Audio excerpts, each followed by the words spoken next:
समोर महाराज देवाला म्हणतोय, माझी काय चूक झाली होती, पूर्ण आयुष्यभर मी असणारा तुझं नामचिंतन केले आणि आज मला असणारा एवढा दुःखाचा डोंगर दाखवला महाराज. भगवंताच्या समोर, जगन्नाथाच्या समोर असणारा माझा लोखा कोरडे असणार महाराज, हा जोडून विनंती करतोय.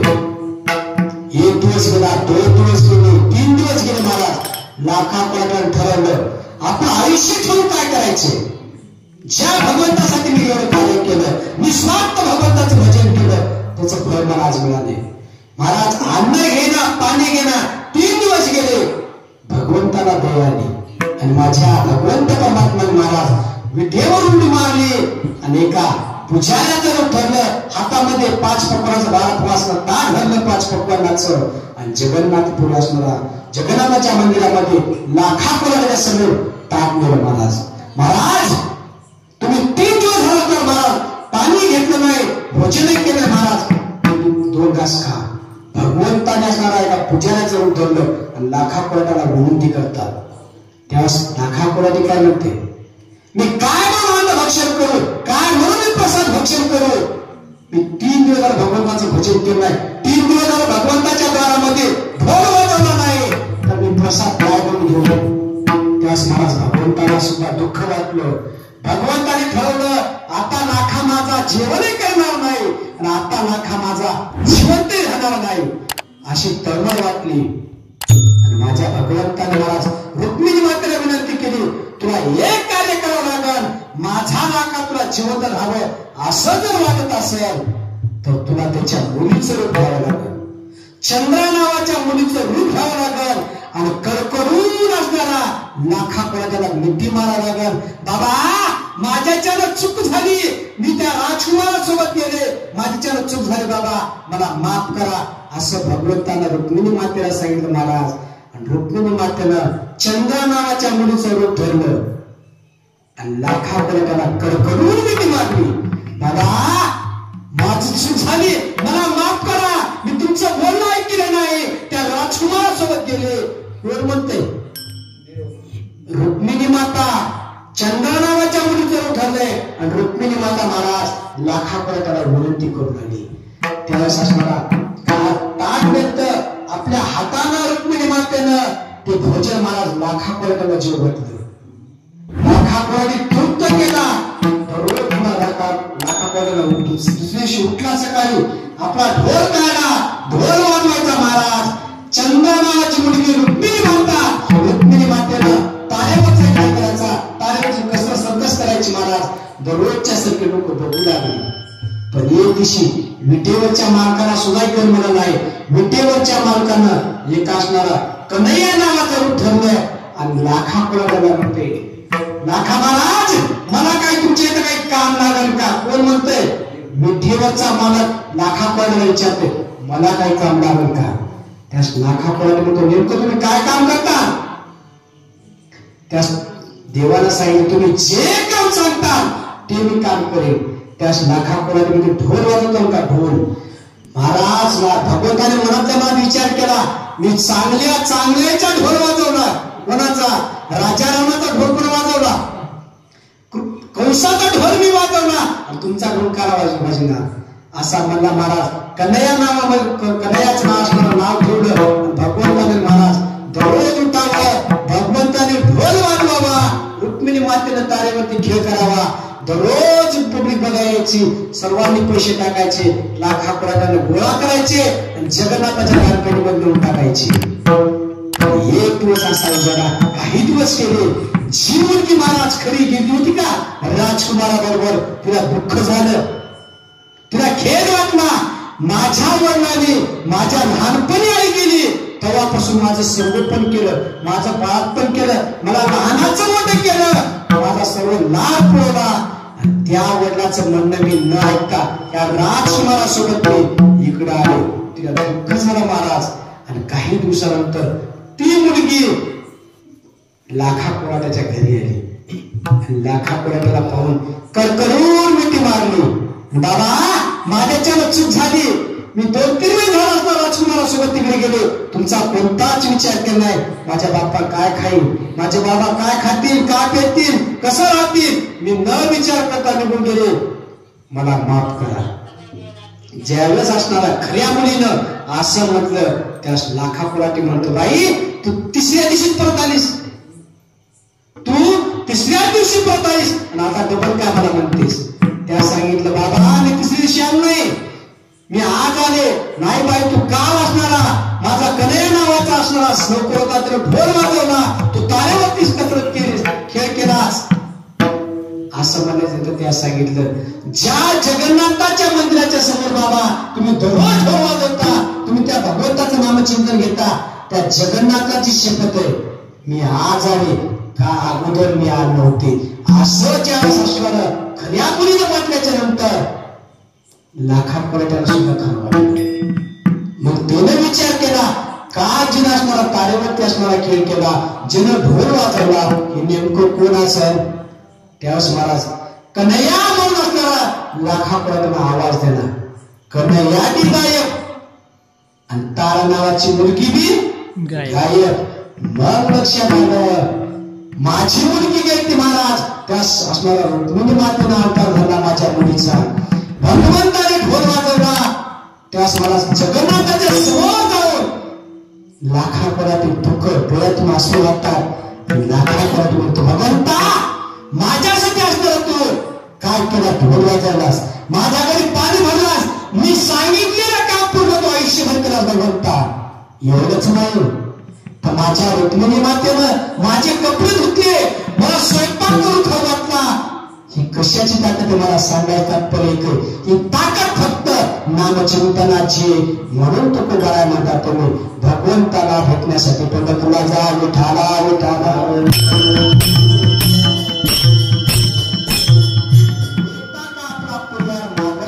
भगवंताला सांगितला, भगवंताचं दर्शन घेतलं, आपल्या पाठीमागचं दुःख नाहीच होते. मग तुकोबारा काय म्हणतात, अभंगाच्या शेवटच्या चरणात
बैसला तो चित्तू निवडना.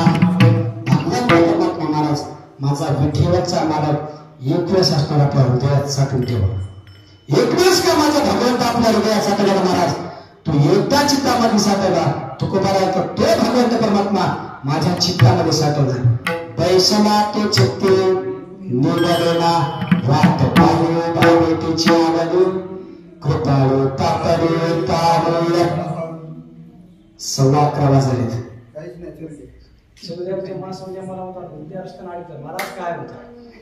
सव्वा 11 महाराज जसा मला आमंत्रण देतो 9 ते 11 पण आता थोडा वेळ लेट झाला ना पता पुढे घेऊ 9 वाजले नसते 9 ते 11 9 वाजले नाही महाराज आणखी आपल्या 15 मिनिट लागतात. जसं तुकोबार असणार महाराज भगवंत परमात्माला म्हणतात तो भगवंत परमात्मा माझ्या चित्तामध्ये साठवला, तो कसा जरी काढा गेला निघत नाही महाराज. तसं माझे पैठणचे रात्राया, माझे पैठणचे रात्राया काय सांगतात, तो आषाढीची एकादशी आणि आषाढीच्या एकादशीला सर्व वारकरी जमा झाले होते आणि तेवढ्यामध्ये महाराज माझे पैठणचे नाथ मला सांगतात. हे वारकऱ्याला विनंती करतात, वारकरी बघा वारकऱ्याला विनंती करतात महाराज तुमच्या चित्तामध्ये भगवंत परमात्मा या कलियुगामध्ये जर तुम्ही नाही साठवला तर तुमच्या जीवनाला गती नाही, तुमच्या जीवनाला काही अर्थ नाही.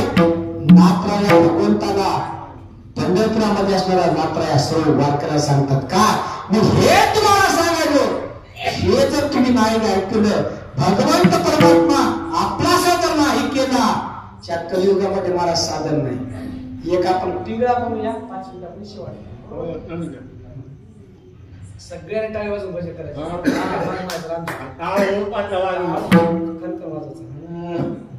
नाथराया भगवंताला विनंती वारकऱ्याला सांगतात महाराज हे तुम्हाला मी सांगतो काय कलियुगामध्ये देव आपलासा करा आणि नाही जर केला काय होते. माझं नाथराया एका पिंगळ्यामधून गातात. सर्वांनी टाळ खणखण वाजवायचा. हे जरी नाही कळालं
केल्यानंतर तुम्ही देव जर आपला नाही केला, भजन जर नाही केलं, जीवनाचं सार्थक जर नाही केलं महाराज, ही सगळं दिसतंय ना तुम्हाला, सगळं नाशिवंत आहे. म्हणून महाराज नाथराय म्हणतात, जसं तुकोबाराशला म्हणतात, तुम्ही एक दिवस जर वर्षामध्ये पंढरपूरला नाही जर गेले, भगवंताला नाही जर पाहितलं, तर महाराज जे तुम्हाला दिसतं ना, हे सगळं नाशिवंत आहे. तसं महाराज आजच्या कीर्तनरूपी सेवेसाठी मला आमंत्रित केलं, त्यामुळे मी येऊनही पोहोचलो. माझं काहीतरी परम भाग्य, देवमाईच्या नियमामध्ये माझा योग लागला. मला चांगला सुद्धा भाग्य लागते बरं काय, माझं परम भाग्य काहीतरी या ठिकाणी पोहोचलो. मला दादाने आमंत्रित केलं, महाराजाचा नियम आहे. आणि महाराज खरं सांगू का, जीवनामध्ये महाराज अन्नदान आणि नामचिंतन मासना कधीच लाजू नये आणि कधीच काही विचार करू नये. जसं जमन, आता देवमाने 40 वर्षापासून नियम घालून दिलाय, नियम चढवितात. जसं घडण आपल्याला, एक जरी माणूस जेवायचा जीव घातला महाराज त्याशी नियमानं तरी चलते, 100 जीव घातले तरी चलते. पण मोठ्या महाराजाचं कीर्तन ठेवलं तरी चलते, एखाद्या माझ्यासारख्या बारक्या महाराजांना जरी ठेवलं तरी जमते. आणि नाही जर महाराजाला जमना गेलं, भजन केलं तरी महाराज जमते. पण एकच आहे, नियमात खंडन पडलं महाराज. नियम असणारा कसाही करा, नित्यनेम असणारा नियम जर उतरा, अशी ईश्वरचरणी प्रार्थना करतो, देवमाईच्या चरणी प्रार्थना करतो, अशी विनंती करतो. ह्याच्याकडून असणारा उत्तर महाराज, बाबाच्या नंतर दादाने सेवा घेतली, आता मुलगाही तसाच महाराज सात्विक असणारा, तशीच असणारा सेवा पुढे चालत राहावं, अशी देवमाईच्या चरणी प्रार्थना करतो. तुम्हा सर्वांच्या वारकऱ्याच्या चरणी प्रार्थना करतो, सगळ्या माझ्या लाडक्या बहिणीच्या चरणी प्रार्थना करतो. आणि याच ठिकाणी श्रीराम देतो उठता रखुमायो.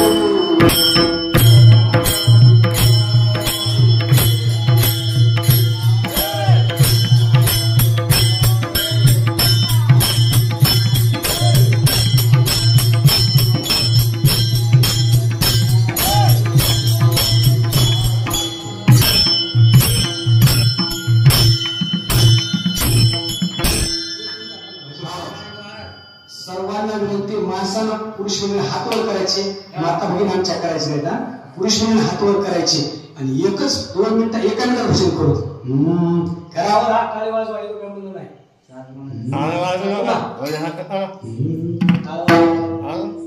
माझ्या ज्ञान बाराव्या, माझ्या तुझे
भागवत